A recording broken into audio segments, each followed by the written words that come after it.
इन्ना लिल्लाहि व इन्ना इलैहि राजिऊन। पढ़ लो फातिहा क्योंकि हो गई है खत्म पाकिस्तान की क्रिकेट और साथ ही हो गया है इख्तिताम घंटे के किंग बाबर आजम और मोहम्मद रिजवान के करियर का भी। ओ भाई, इस तरह तो कोई मंदिर का घंटा नहीं बजाता जिस तरह वेस्ट इंडीज की फारिग तरीन टीम ने ठोक दिया हमें। ऐसे ठुकाई की जो सिकाई से भी अब ठीक नहीं हो सकती। असल में हो गए कामयाब आकिब जावेद अपने मिशन में। बाप बना रखा है इस शख्स को पाकिस्तानी क्रिकेट का। स्याह और सफेद का मालिक है ये बंदा हमारी क्रिकेट टीम का। माइक हैसन भी इसी शख्स का दिया गया तोहफा है। तभी तो इसके कारनामों का नतीजा एक बार फिर आ गया है खुलकर सबके सामने। नवी नंबर की रैंकिंग वाली टीम ने धो डाला है पाकिस्तान की टीम को। पहले 5 बल्लेबाजों ने कुल मिलाकर बनाए 39 रन। ओपनर साइम अयूब और अब्दुल्ला शफीक बतख बन गए। बाबर आजम ने टुक टुक की इंतहा कर दी मगर हाथ फिर भी कुछ ना आया। 23 बॉल्स पर 9 रन ही बना सका ये घंटे का किंग। इसके बाद कप्तान रिजवान ने भी अंडा खा लिया। बड़ी भूख लगी थी जनाब को, इसीलिए तो पहली ही गेंद पर खाया अंडा।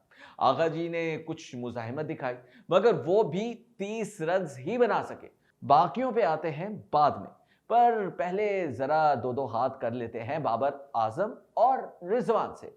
बड़ा चीख रहे थे साबिक खिलाड़ी, फैंस और मीडिया के इन दोनों को T20 में वापस लाओ।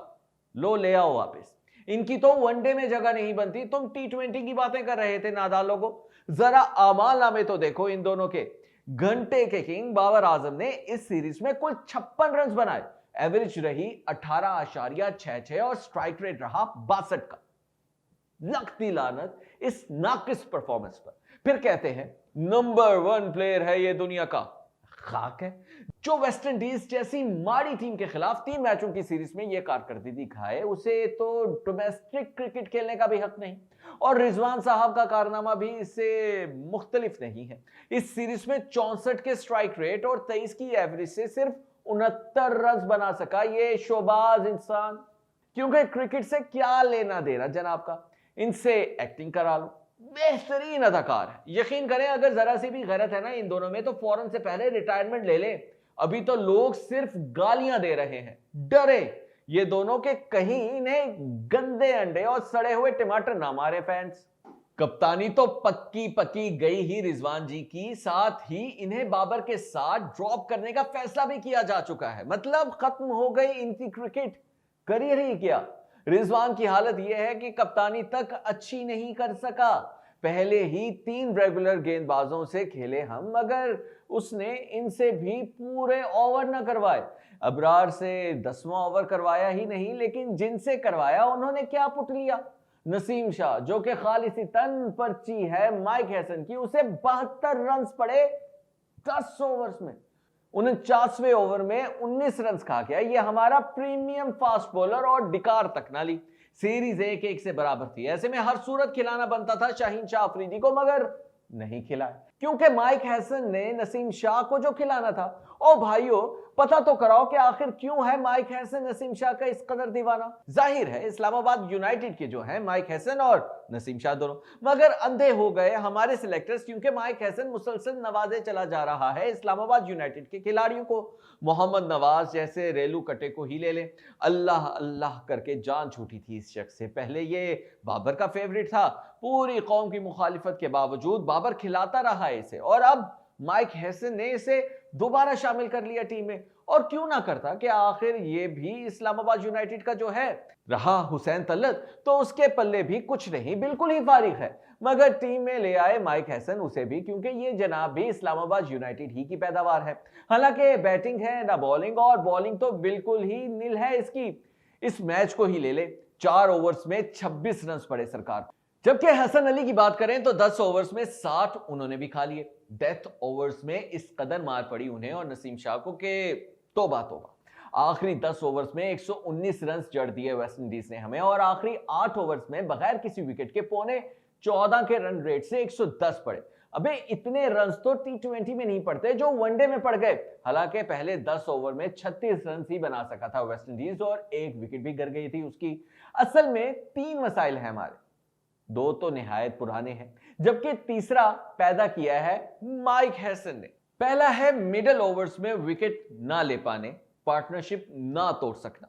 कई साल हो गए पर यह मसला हल होने में ही नहीं आ रहा। इसी सीरीज को ले ले, दूसरे मैच में 5 आउट करने के बाद विकेट ना ले पाए हमारे गेंदबाज और तीसरे मैच में 6 के बाद तभी तो हार हमारी मुकद्दर ठहरी। दूसरा मसला है डेथ ओवर्स में गंदी और नाकिस तरीन बॉलिंग कराना। यकीन करें आखिरी ओवर में तो इस तरह रन्स खाते हैं हमारे गेंदबाज जैसे सवाब का काम हो। सन 0 से चला आ रहा है ये मसला। मजे की बात यह है कि हमारे सब बड़े गेंदबाज नाकाम हैं ये दोनों मसाइल हल करने में, सवाए वसीम जूनियर के, और कोई डेथ ओवर्स का बॉलर ही नहीं। हमारे पास भले शाहीन हो, हारिस रऊफ हो, हसन अली, नसीम शाह या फिर कोई और। रहा तीसरा मसला जो माइक हैसन ने पैदा किया है तो वो है सिर्फ और सिर्फ 3 रेगुलर बॉलर्स खिलाना। भुगत लिया ना अंजाम इस सीरीज में। आखिरी 2 मैच हम हारे ही इस वजह से हैं कि चौथा रेगुलर बॉलर नहीं था हमारे पास। और यार कोई ढंग के ऑलराउंडर होना तो कोई बात भी है, मगर ऐसे कोई अकल के दुश्मन है माइक हैसन और आकिब जावेद वगैरह के साइम अयूब और सलमान अली आगा जैसे पार्ट टाइमर्स को ऑलराउंडर समझ रहे हैं। रहे नाम निहाद ऑलराउंडर्स मोहम्मद नवाज, हुसैन तल्लत, राना फहीम अशरफ, खुशदिल शाह और शादाब खान, तो इन सब का हाल आपको हमसे ज्यादा मालूम है। यानी कसूर सिर्फ खिलाड़ियों का ही नहीं बल्कि बुरी सिलेक्शन का भी है। असल में इस बार की जिम्मेदारी है मैनेजमेंट की। तभी तो आखिरी 11 में से सिर्फ 2 मैचेस ही जीत पाए हैं हम, क्योंकि तसलसल ही नहीं है। रोटेशन के नाम पर मुसलसल चेंज किया जा रहा है स्क्वाड। कोई है जो बताए कि कामरान गुलाम जैसे शानदार बल्लेबाज को क्यों निकाला? क्या कसूर है इस लड़के का? जबरदस्त परफॉर्मेंस जुर्म क्यों बन गई इसका? और यही ज्यादती आकिफ जावेद, मोहम्मद वसीम और दीगर खिलाड़ियों के साथ भी की। हमारी क्रिकेट के बड़ों को इतनी समझ नहीं आ रही कि तब किया जाता है रोटेट जब जीत रहे हों आप। हारते वक्त तो बेस्ट टीम ही खिलाते हैं। खैर इन तमाम बातों का रिजल्ट यह है कि 34 साल बाद वेस्ट इंडीज ने हमें ओडीआई सीरीज हरा दी। पता है ये कितना अरसा है? तो सिर्फ इसी से अंदाजा लगा लें कि जब हम आखिरी बार वेस्ट इंडीज से सीरीज हारे थे तो पाकिस्तान की मौजूदा टीम का एक खिलाड़ी भी पैदा नहीं हुआ था। यानी पाताल में जा चुकी पाकिस्तान क्रिकेट। हमने पिछली 10 में से 9 सीरीज जीती हैं वेस्ट इंडीज से और 1 बराबर की थी, मगर वो माजी था और ये हाल है।